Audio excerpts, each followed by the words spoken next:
Okay, we'll get started. Obviously, last night was a tough loss. They dominated the game. Really, what we talked about with our team today is we're going to learn from this experience. We're an inexperienced team. We're going to grow each week, and we'll improve. And so the biggest thing when something like a game like that happens is you got to learn from it. You got to put it behind you, and move on.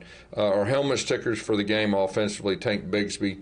Being a true freshman, really thought he competed extremely well defensively. KJ Britt, the way he played, his toughness and special teams too. And then our special teams helmet sticker went to JJ Pegues, specifically on his blocking on a kickoff return. But like I said, we're gonna learn from this. We'll put it behind us. We got 8 SEC games to go, and you're going to see a team improve each week.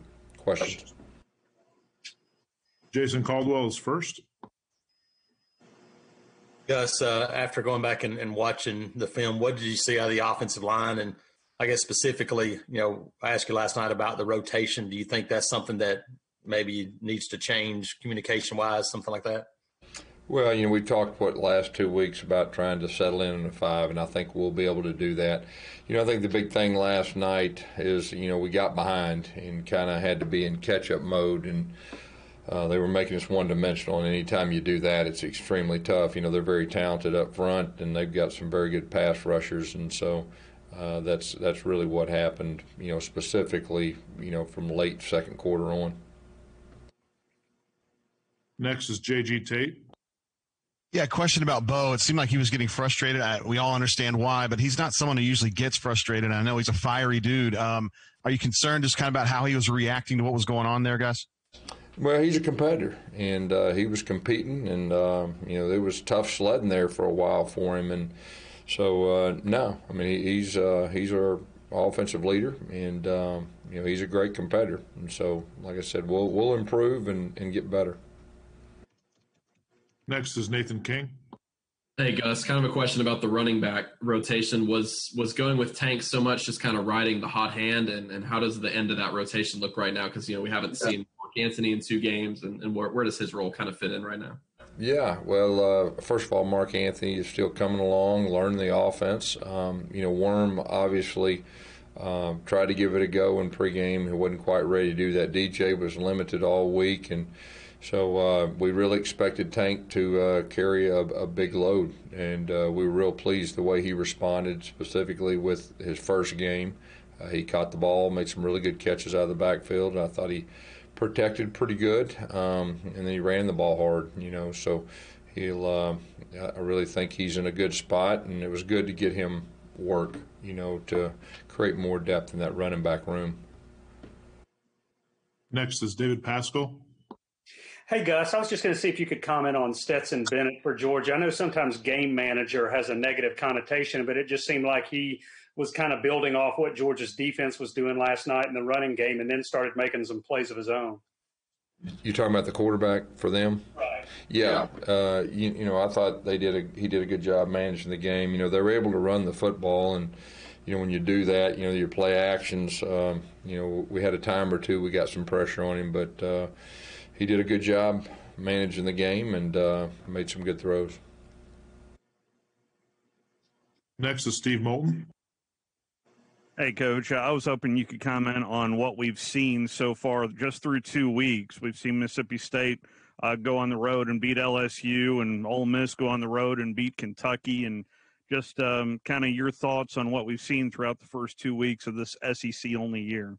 We really felt, or at least I felt, like it's going to be such a unique year. You've got to be prepared for anything, not going through spring and dealing with COVID and all the what-ifs. So it doesn't surprise me at all. I think you'll probably see more of that. Unusual things happen in our league, playing 10 conference games. So it doesn't surprise me. Each week you got to bring your lunch, and you got to be prepared. And so that it'll be interesting at the end of this thing to see how everything folds out. Overall, now that taking a look at the film, was it anything different that you saw on film that you saw last night, Coach? No, pretty much what I saw on the sidelines. Like I said, they got after us pretty good. You got to give them credit.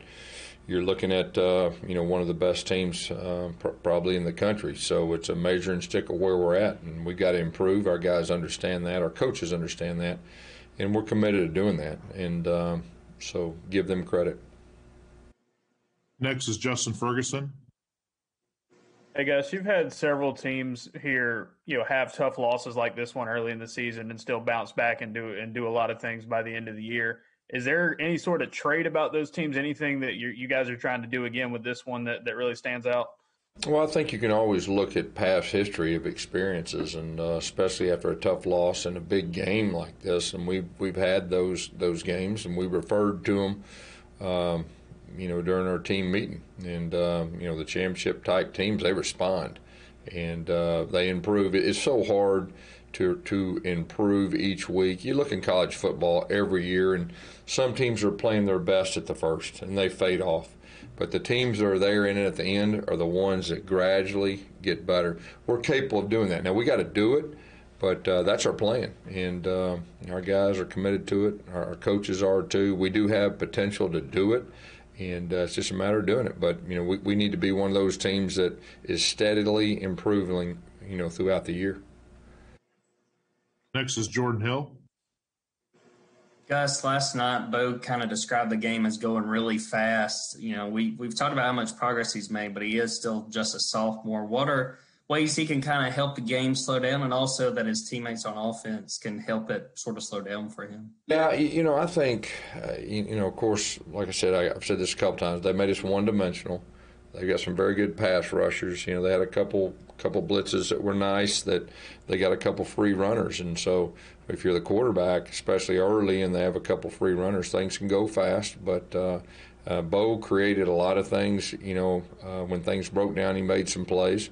But, we just got to do a better job of being balanced and running the football and then throwing the football. And they made us one-dimensional, and that made it extremely tough.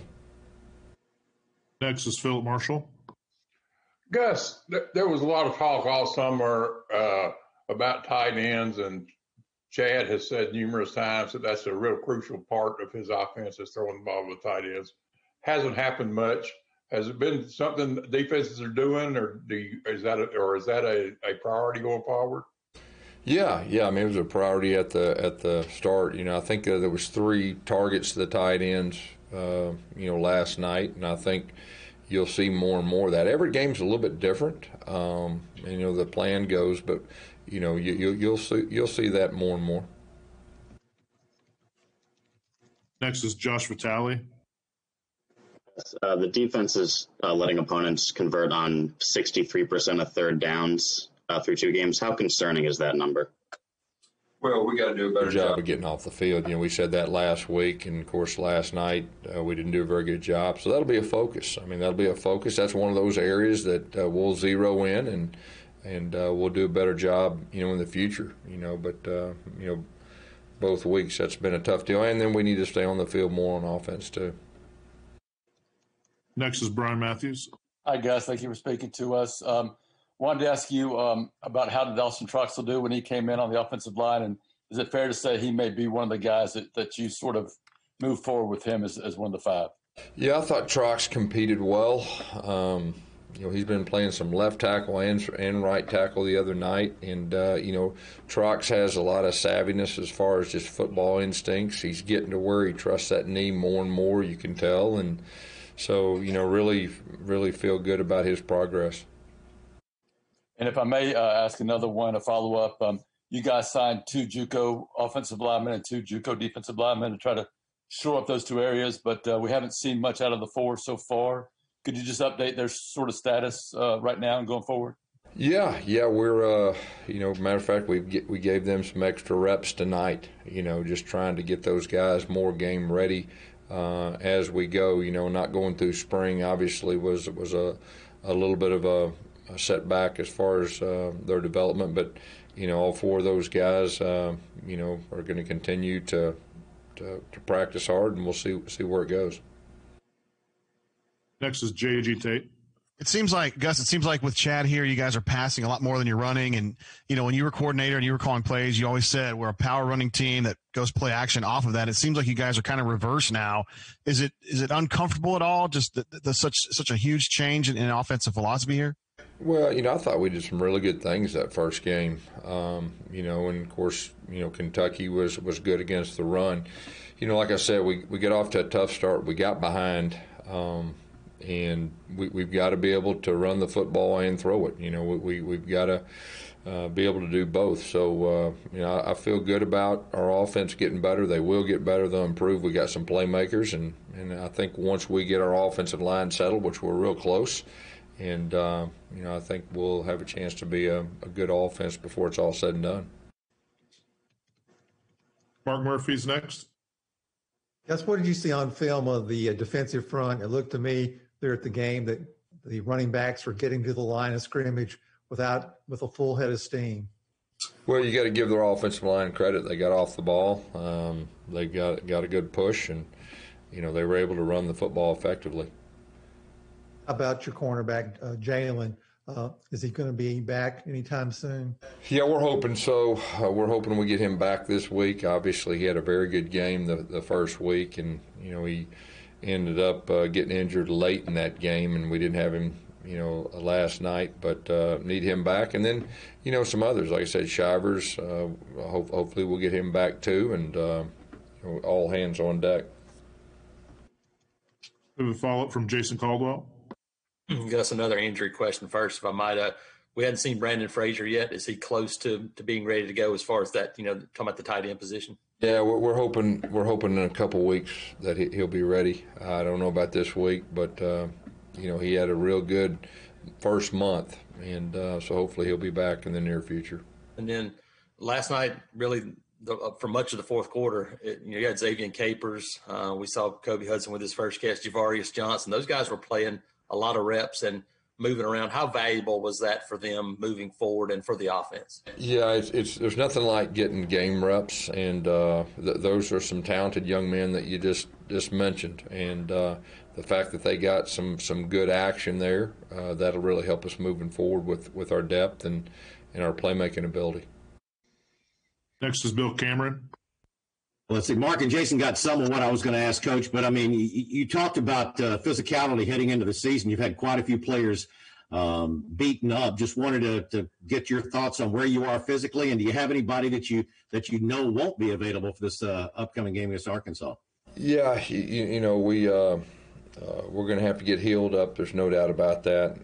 But like I said, this is the SEC. We've got we got 8 games left, so we're going to have to heal up. We'll be smart this week. I'd say at this time we're hopeful that we have everyone. Later in the week I'll have a more of an update, but hopefully we'll have everyone back. Next is Justin Ferguson. Hey, Gus, Keandre Jones has been rotating in there a little bit at guard. He's one of the only real young guys up front. How have you been impressed with him, or what do you think about him so far? Yeah, I thought he did a good job. Last night when he was in there. And, part of fall camp, he missed a couple weeks and kind of put him back just a little bit. But he's really coming on, and he's a guy that obviously has a lot of potential, and really feel good about him, moving forward. All right, Coach, you got 3 more. First one's Jay Tate. Yeah, I got another one, Gus. I don't recall you ever making as many changes on the offensive line as you did yesterday. I mean, at least in a competitive game where you're trying, where it's close. Was it just a fact of maybe Bicknell and Chad trying to find that right chemistry, or I just never seen that many changes? Yeah, there were quite a few. Of course, Brodarius, he got injured late in the game in the third quarter, so that had something to do with it too. But we're going to settle in on 5 guys and start having some continuity. Philip?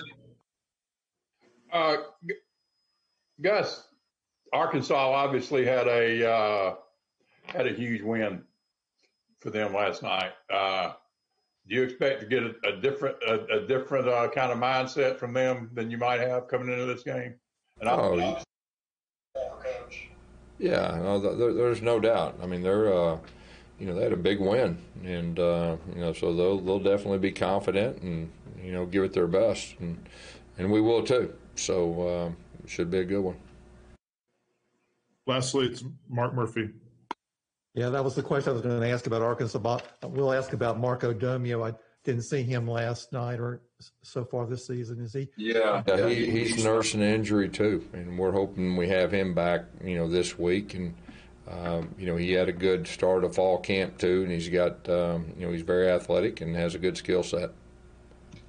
Thanks. All right, Coach. Thank you very much. Thank you.